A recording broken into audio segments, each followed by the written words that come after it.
കൃഷ്ണായ ഗോവിന്ദായ ഗോവിന്ദവല്ലഭായ പരായ പരമേശ്വരമന്ത്രൗഷധ അസ്വസ്ഥാനി മുക്തിയോന്മോജോജോനോഹദേ മഹാസ്വദീപ്തജാലീതായ സർവദിക്ഷോമനായ ഹുമുലിമനേവരഞ്ജോഷേൺവാഗ്രമീര മഹാവിഷ്ണു ജ്വലന്തം സർവതോമുഖം നൃസിംഹം വിഷ്ണുഭദ്രമൂർത്തിമുത്യം നമാഹ്യം.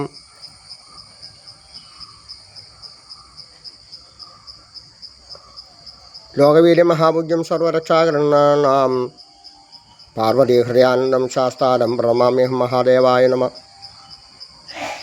ഉജ്ജ്വല മുഹൂർത്തത്തോടുകൂടി നടക്കുന്നതായ ഉത്സവങ്ങൾ, കൊടിമര പ്രതിഷ്ഠയോടുകൂടി തന്നെ നടക്കുന്നതായ ഉത്സവങ്ങൾ, പെരുമ്പള്ളി തേവരുടെ വലിയ വിളക്ക്, കുരിക്കാട് തേവരുടെ വലിയ വിളക്ക്, എങ്ങനെയാണോ ഒരു ഉത്സവം നടത്തേണ്ടത്, എങ്ങനെയാണോ ഒരു ലക്ഷദ്വീപം നടത്തേണ്ടത് എന്നുള്ളതായ ഒത്തൊരുമയോടുകൂടി തന്നെ. ബ്രഹ്മശ്രീ ശശിപ്പാട് പുലിയന്നൂരിൻ്റെ ചങ്കാണ് നരസിംഹമൂർത്തി. അവിടെ കൊടിയേറ്റിന് അദ്ദേഹം ഉണ്ടായിരിക്കും, അതുപോലെ തന്നെ ലക്ഷദ്വീപത്തിന് അദ്ദേഹം ഉണ്ടായിരിക്കും. അത്രയേറെ ഇഷ്ടമാണ്. അപ്പോൾ കുരിക്കാട് കൃഷ്ണൻ്റെ നേരെ ഇരിക്കുന്നതായ സഹോദരി ഭഗവതി, അടുത്ത വശത്ത് ഇരിക്കുന്നതായ മഹാദേവൻ, അങ്ങനെ ഒരു വലയത്തിൽ ഉണ്ടാകുന്നതായ ഒരു സങ്കല്പത്തിലുള്ളതായ ക്ഷേത്രങ്ങൾ.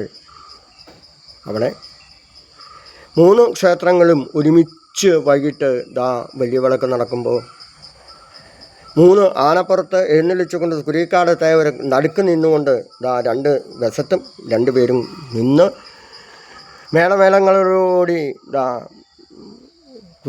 അവിടുന്ന് കേമമായിട്ട് എല്ലാവരും കൂടി നാമം ജപിച്ചുകൊണ്ട് മുന്നോട്ട് വരുമ്പോൾ അവിടെ സ്നേഹബന്ധത്തിൻ്റെ 3 ക്ഷേത്രങ്ങളുടെയും കെട്ടുറപ്പുകളാണ്. മേൽക്കാവ്, കൃഷ്ണൻ, ഭഗവതി ക്ഷേത്രം. ആ 3 ക്ഷേത്രങ്ങളുടെയും കെട്ടുറപ്പോടുകൂടി തന്നെ രാജരാജേശ്വരനായി വിചാരിക്കുന്നതായ പടിഞ്ഞാട്ട് ദർശനമായ കിഴക്കോട്ട് ദർശനത്തിന് പ്രത്യേകതയുണ്ട്. കിഴക്കേട്ട് സാത്യഭാവം കൂടും. പടിഞ്ഞാട്ട് ദർശനത്തിൻ്റെ പ്രത്യേകത എല്ലാം അതിനകത്ത് പെടുമെന്നർത്ഥം. കീഴ മഹാദേവ ക്ഷേത്രം പടിഞ്ഞാട്ടാണ്, നമുക്കറിയാം. അപ്പോൾ പടിഞ്ഞാട്ട് ദർശനം ഉള്ളവർക്കൊക്കെ 2 രീതിയിലും കൂടെ വരും. കാരണം പടിഞ്ഞാട്ട് ദർശനമുള്ളവർക്ക് 2 ഭാവമുണ്ട്. സുദർശന ഭാവമുണ്ട്. അതുപോലെ തന്നെ ക്ഷേത്രങ്ങളിൽ നമുക്കറിയാം, നമ്മൾ കുരിക്കാടൊക്കെ കയ്യും കാലും കഴുകിയിട്ടാണ് സാധാരണ ക്ഷേത്രത്തിൽ നിന്ന് പുറത്തേക്ക് ഇറങ്ങാറ്. കയ്യും കാലും കഴുകിയിട്ടാണ് ഇറങ്ങാറുള്ളത്. കയ്യും കാലും കഴുകിയിട്ട് ഇറങ്ങാൻ പാടില്ല. ഒരു ക്ഷേത്രദർശന ഭക്തധൂളികളടക്കം എല്ലാം അടക്കം നമ്മളുടെ ശരീരത്തിൽ വേണമെന്നർത്ഥം. പക്ഷേ കുരിക്കാട് അതുപോലെ തന്നെ പെരുമ്പള്ളി തേവരുടെയൊക്കെ ശാന്തി കഴിഞ്ഞ് നമ്മൾ കയ്യും കാലും കുടഞ്ഞിട്ട് പോകണമെന്ന് തന്നെ അറിയാതെയാണെങ്കിലും ഒരരി പോലും അക്ഷരം കൂട്ടി അവസാനം സമർപ്പിക്കുന്ന ഒരു കഷ്ണം അരി പോലും വിരലിൻ്റെ ഇടയിൽ കുടുങ്ങി കഴിഞ്ഞാൽ ദോഷമാണെന്നർത്ഥം. അതിന് നമ്മൾ അനുഭവിക്കേണ്ടി വരും. അപ്പോൾ എങ്ങനെയാണോ ഡെഡിക്കേറ്റഡ് ആയിട്ട് ഒരു ക്ഷേത്രത്തിലേക്ക് അല്ലെങ്കിൽ ഒരു ക്ഷേത്രങ്ങൾ പുനരുദ്ധരിക്കാനായിട്ട് മുന്നോട്ട് പോകുമ്പോൾ എൻ്റെ അനിയൻ കണ്ണൻ വിഷ്ണു അവനൊക്കെ മേൽക്കാവ് ശിവക്ഷേത്രത്തിൻ്റെ കാര്യങ്ങളിലേക്ക് സഹകരിച്ചുകൊണ്ടിരിക്കുകയാണ്. അവിടെ അഷ്ടമംഗല പ്രശ്നത്തിനൊക്കെ സഹായിച്ചതാണ് അദ്ദേഹം. അങ്ങനെ ആ ക്ഷേത്രത്തിന് അവകാശപ്പെട്ടതായ സ്വത്ത് എല്ലാം നമുക്ക് തിരിച്ചു കിട്ടാൻ പോകുമ്പോൾ നമ്മൾ നടന്നു വന്ന വഴികൾ മറക്കരുത് എന്നർത്ഥം. മഹാദേവൻ്റെ നടയിലേറ്റവും പടിയാറും കടന്നവിടെ ചെല്ലുമ്പോൾ ശിവനെ കാണാകും ശിവശംഭു. പടിയാറും കടന്ന് അവിടെ ചെല്ലുമ്പോൾ മഹാദേവനെ ദർശിക്കാൻ സാധിക്കുന്നുള്ളൂ. ഈ 6 പടികൾ എന്തോന്നാണ്? നമ്മളെ കഷ്ടപ്പെട്ട കാലത്ത്, നമുക്ക് ആരുമില്ലാതിരുന്ന കാലത്ത് നമ്മളായിട്ട് സഹകരിക്കാത്ത കമ്മിറ്റിക്കാരുള്ള ക്ഷേത്രങ്ങളിൽ പലപ്പോഴും കടിച്ചിട്ടുണ്ട്. 100% സഹകരിക്കുന്ന കമ്മിറ്റിക്കാരടക്കം മുന്നോട്ട് പോയിട്ടുണ്ട്. 100% ചങ്കുകളാണ് 2 ക്ഷേത്രത്തിലെയും കമ്മിറ്റിക്കാർ. അതിപ്പോൾ ഇന്ന ആർക്കാരെന്ന് പേര് പറയുന്നില്ല. പെരുമ്പള്ളിയിലാണെങ്കിലും കുരിക്കാട്ടാണെങ്കിലും സത്യം പറയാം, ഒരിക്കൽ പനി വന്ന് ഉച്ചപൂജ ചെയ്യുന്ന തളർന്ന് വീണത് മാത്രമേ എനിക്ക് ഓർമ്മയുള്ളൂ. പിന്നീട് വർമ്മ ഹോസ്പിറ്റലിൽ ട്രിപ്പിട്ട് കിടന്നപ്പോൾ ഞാനിതൊന്നും അറിഞ്ഞിരുന്നില്ല എന്നർത്ഥം. പക്ഷേ മാസങ്ങൾക്ക് ശേഷം ഞാൻ ആ പൈസ തിരിച്ചു കൊടുത്തു അവർക്ക്. പക്ഷേ അത്ര സ്നേഹമാണ്. ഒരേ രീതിയിൽ തന്നെ ശാസ്താവിൻ്റെ നിലയിൽ വിളക്ക് കത്തിക്കണമെങ്കിൽ ഓഫീസറോട് ചേർന്നാണ് തിരുമേനി ബിംബം കണ്ട് തൊഴാൻ പറ്റില്ല എന്ന് പറയും. പറഞ്ഞു ഞാൻ അപ്പുറത്തെ ഇന്ന് പാൽപ്പായസം ഉണ്ട്, അത് തീ കുറച്ച് വയ്ക്കാൻ പോയതാണ്, വിളക്ക് വയ്ക്കാട്ടോ എന്ന് പറയാറുണ്ട്. അപ്പോൾ അവർ പറയുന്നത് അത്രയേറെ ചങ്കുകളാണ് എന്നർത്ഥം, നമ്മൾ പുതിയ ഭാഷയിൽ പറഞ്ഞാൽ തേവരടക്കം. അപ്പോൾ ഒത്തൊരുമയോട് പ്രവർത്തിച്ചുകൊണ്ടിരിക്കുന്നതായ ഏത് ഒരു ശാന്തിക്കാരൻ എന്നൽ ഉപരി സുനിൽ സ്വാമി എന്ന് വിളിക്കുമ്പോൾ അറിയാതെ ആനന്ദക്കണ്ണീര് നിറയുന്നു. കഴിഞ്ഞ വർഷം പോയതാണ് പെരുമ്പള്ളി അടക്കം. അപ്പോൾ വർഷങ്ങൾക്ക് ശേഷം നമ്മളവിടെ ചെല്ലുമ്പോഴും അവിടെ വൈകുന്നേരങ്ങളിൽ തൊഴുതുമ്പോൾ അവിടുത്തെ സ്ഥിരം തൊഴുന്ന ആൾക്കാരുണ്ട്. അവർ പറയുന്നത് എന്താണ്? ഇപ്പോഴും തിരുമേനി ഇപ്പോൾ ഞങ്ങൾക്ക് തോന്നിയുള്ളൂ ഒരു ശകലം പ്രസാദം പുറത്തേക്ക് തന്നേക്കാവോ എന്ന് ചോദിച്ച് കഴിഞ്ഞതിന് മുമ്പത്തെ മാസത്തെ അനുഭവമാണ് വൈകിട്ട് കുരിയക്കാട് ക്ഷേത്രത്തിൽ.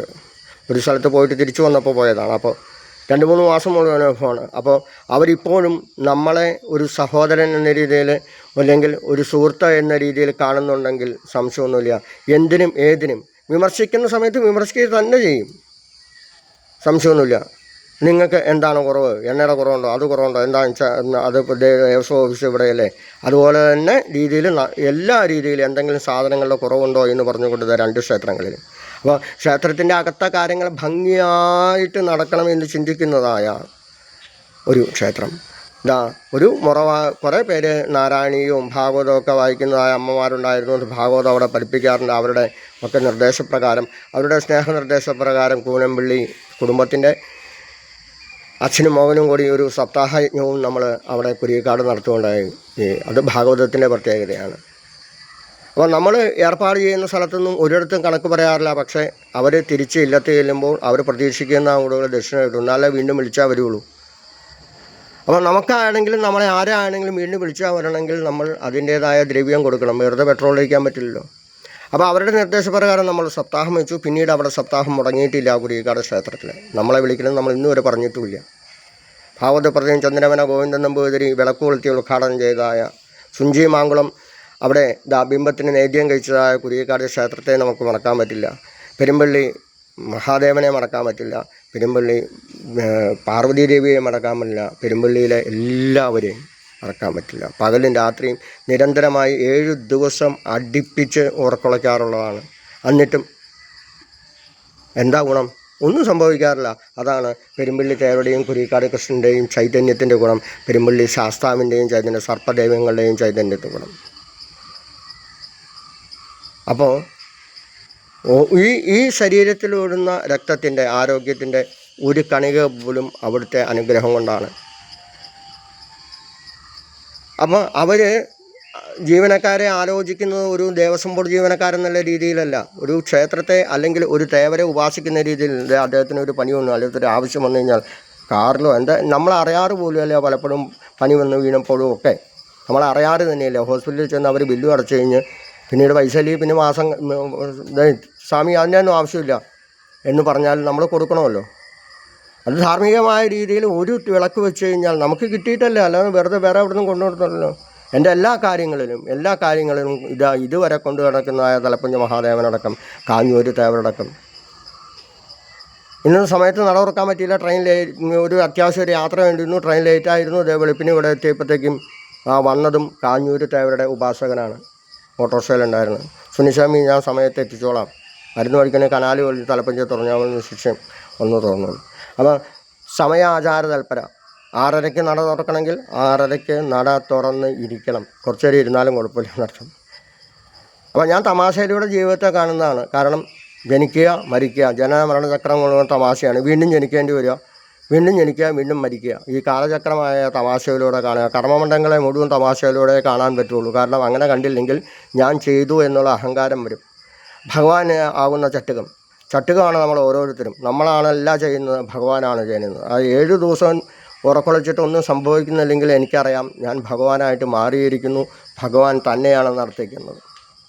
3 ദിവസം ഉറക്കൊളിച്ച് നമ്മുടെ കണ്ണറിഞ്ഞു പോലെ 7 ദിവസം അടുപ്പിച്ച് ഉറക്കൊളിച്ചിട്ടും അവിടെ ഓർക്കുമ്പോൾ നമ്മുടെ വിനോദ് അദ്ദേഹമാണ് ഒരു കണക്കും പറയാറുണ്ട് നമ്മളെ അവിടെ പരികർമ്മിക്കാറ്. നമ്പൂതിരിയാണ് അദ്ദേഹം. എറണാകുളത്തടുത്തൊരു വലിയ അമ്പലത്തിൽ ശാന്തിയാണ്. എപ്പോഴും പറയും, വിനോദ് പറയും, കുരിയക്കാട് സഹായിക്കാൻ വന്നതിൻ്റെ 3 വർഷത്തോളം സഹായിക്കാൻ വന്നതിൻ്റെ ഐശ്വര്യമാണ് എനിക്കും എൻ്റെ മകൾക്ക് നല്ല രീതിയിൽ മാർക്ക് കിട്ടി, എല്ലാത്തിനും A+ കിട്ടി കഴിഞ്ഞ റിസൾട്ടിന്. അപ്പോൾ ഇതൊക്കെ വിനോദ് പോലും, അതായത് ഒരു ബന്ധവുമില്ലാത്ത ഒരു പരികർമ്മി പോലും കുരിക്കാട് കൃഷ്ണനെ നോക്കുമ്പോൾ അതാ സുഞ്ചി പറഞ്ഞതല്ലേ കണക്ക് പറയില്ല, പക്ഷെ ഇപ്പം പറയാൻ പറ്റില്ല, വീണ്ടും വിളിച്ചാൽ വരണം. അദ്ദേഹം ചെന്ന് തുറന്നു നോക്കിയപ്പോൾ അവർ പ്രതീക്ഷിക്കുന്നതിൽ കൂടുതൽ മുട്ടുശാന്തിക്ക് അടക്കം കാശ് കുരിക്കാട് കമ്മിറ്റിക്ക് കൊടുക്കാൻ സാധിച്ചെങ്കിൽ, അതുപോലെ പെരുമ്പള്ളി കമ്മിറ്റി കൊടുക്കാൻ സാധിച്ചെങ്കിൽ, ഒരു നാണയം ഭഗവാന്റെ മുന്നിലേക്ക് വിളിച്ചാൽ 10,000 തിരിച്ചു വരും എന്നുള്ള പ്രത്യക്ഷ അനുഭവമാണ് രണ്ട് ക്ഷേത്രങ്ങളെന്ന് ഓർമ്മിപ്പിക്കുന്നത്.